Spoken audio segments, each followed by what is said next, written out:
So the benefit is actually that you can control whether you want to use the heat that the sun produced to heat up your building, or if you want to block it because it's already warm enough.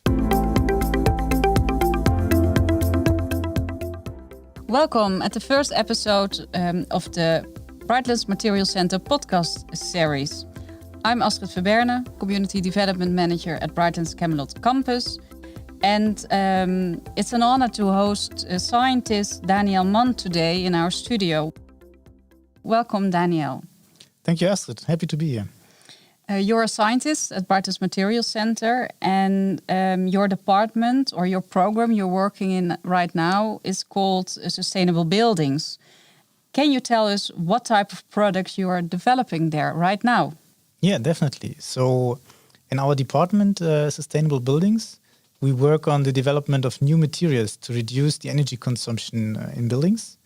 And here we mainly focus on the transparent part of the building skin, so windows and building integrated photovoltaics. Why is that such a hot topic or cold topic, you could say so? So you see that the built environment contributes to about 1/3 of the energy consumption in Europe. And especially with climate change and depletion of fossil fuels, we really need to reduce our energy consumption and also reduce the emission of CO2. And this is what we're working on.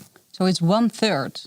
Yes, it's 1/3. Normally you hear about cars and cows, but now it's windows, it's glazing and buildings. Yeah, buildings, definitely. They consume a lot of energy. Okay.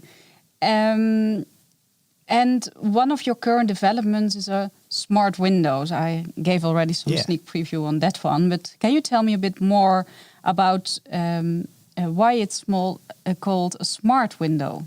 So this smart window, it's an energy efficient window, and it's adaptive to the environment. So it can change its properties from heat reflective to heat transmissive, depending on external stimulus. Aha, okay. So they really react on the weather outside and they make sure that people inside the building are comfortable.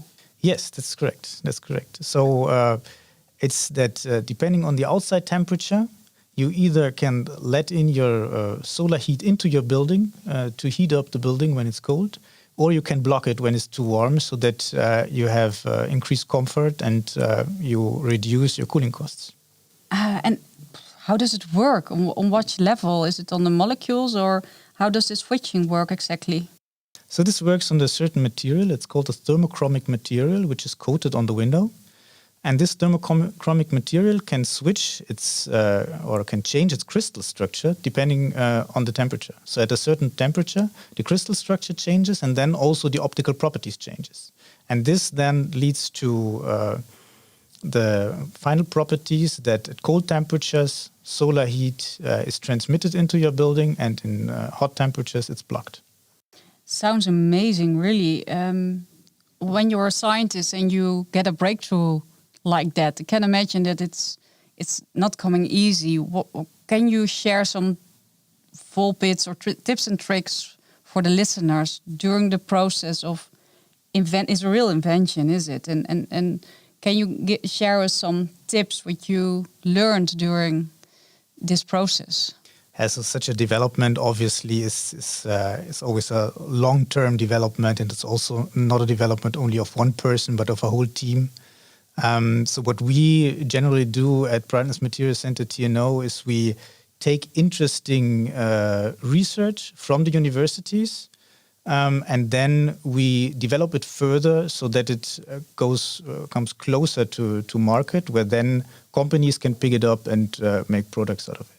And there are obviously many different challenges and pitfalls come with it, which you cannot always predict. So it's what you do is it's really fundamental research. You make it suitable for society then.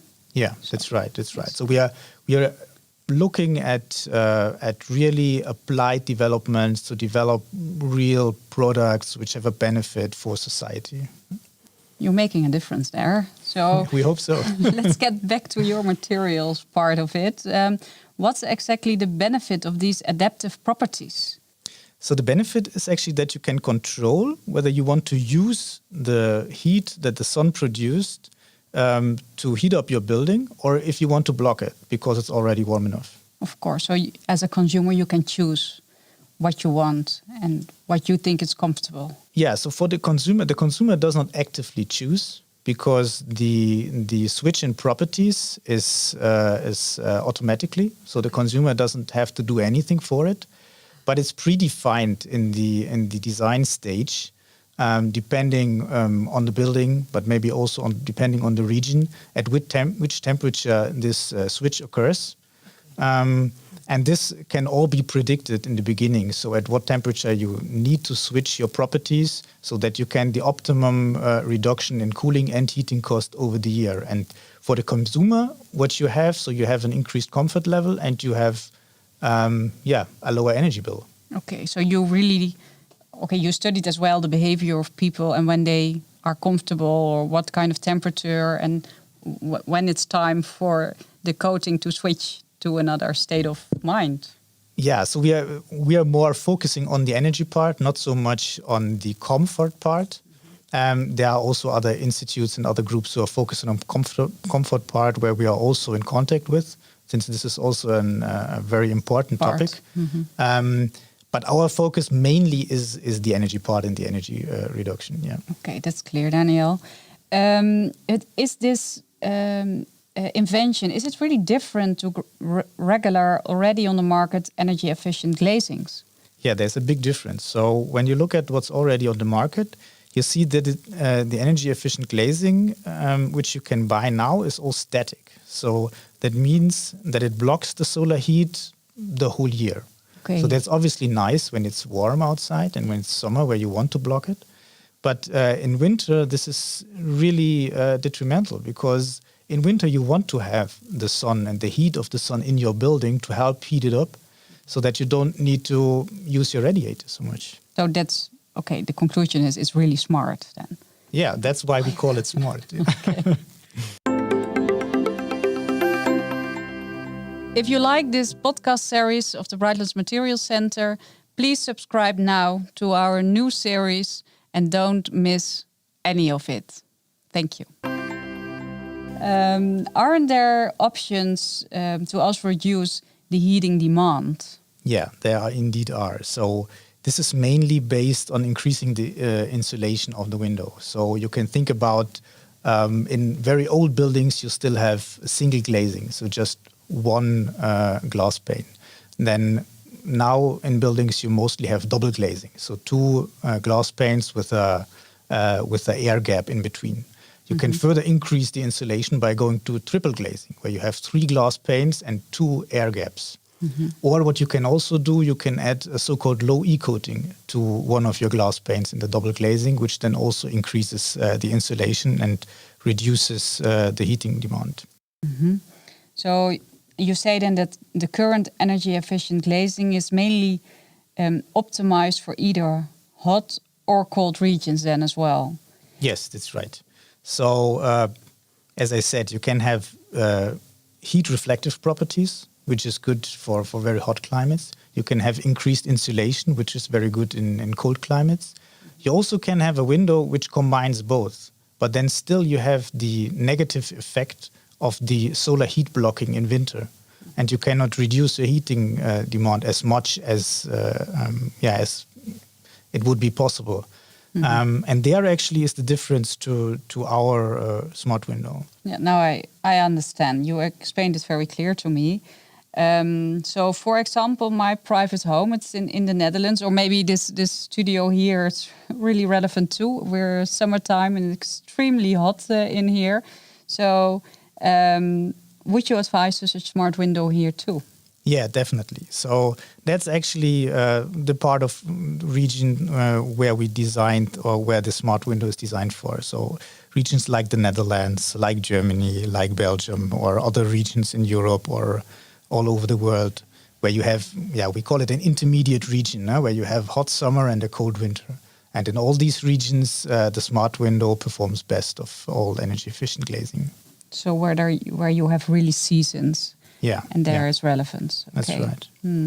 You said that the optical properties of a smart window change at a certain temperature.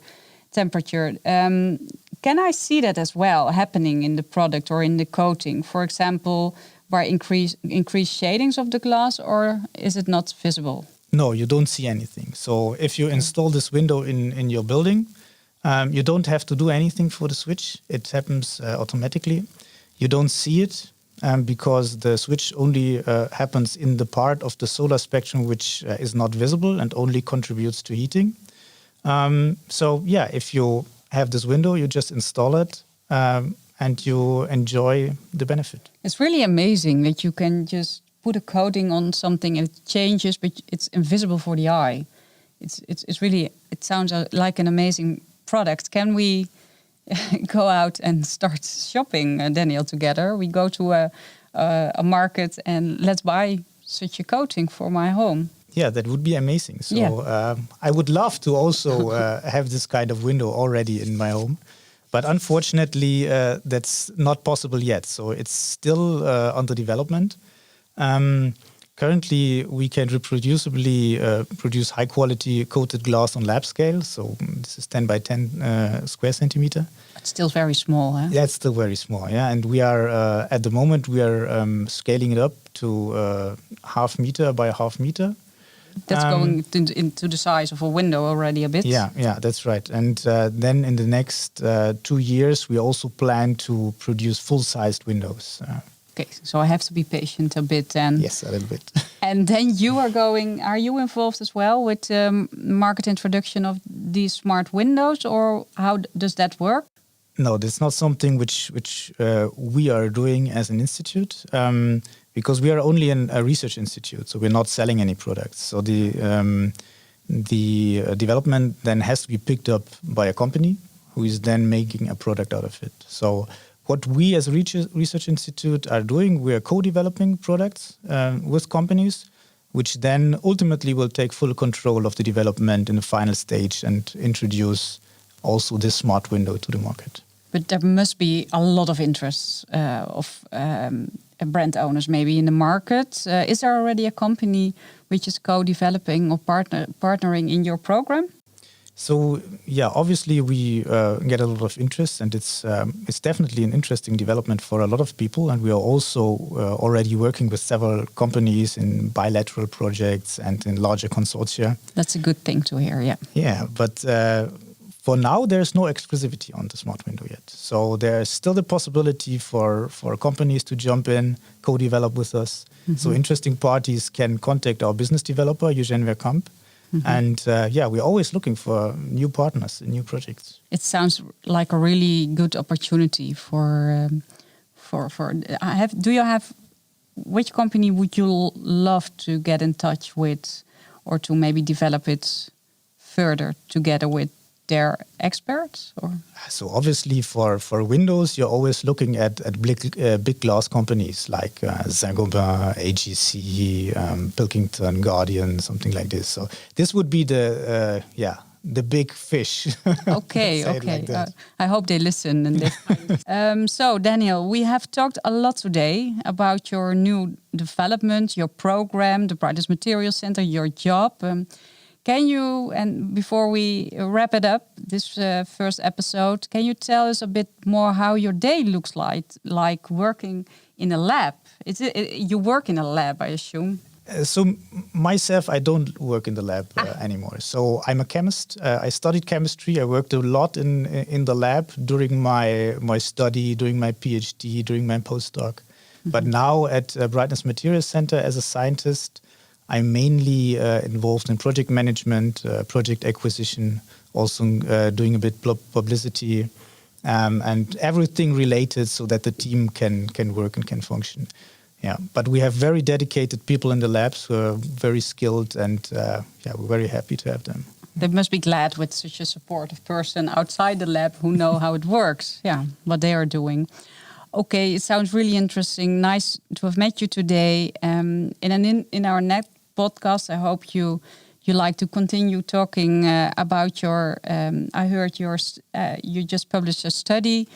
You investigated exactly. I want to hear everything about it and the results and the insights. You even found more there. True, you just published a new report. Yeah, that's right. So we just published a building energy simulation study where we looked at energy consumption of a residential building in many different climate regions. And what we wanted to do there, actually, we wanted to analyze the benefit of the smart window, depending on the climate, if you're in a hot climate, a cold climate, intermediate climate. But what we also wanted to do, we wanted to compare it to commercially available energy efficient glazing systems. Of course, yeah. That's what we did, yeah. Now, let's talk further then in the second episode, okay? Yeah, I'm happy about it. Thanks for having me. It was really a pleasure. And I'm already looking forward to the next section. That's a promise. Okay, see you next time. Thank you, listener. This was the first episode. And looking forward to hearing you back maybe on our next episode. Ciao.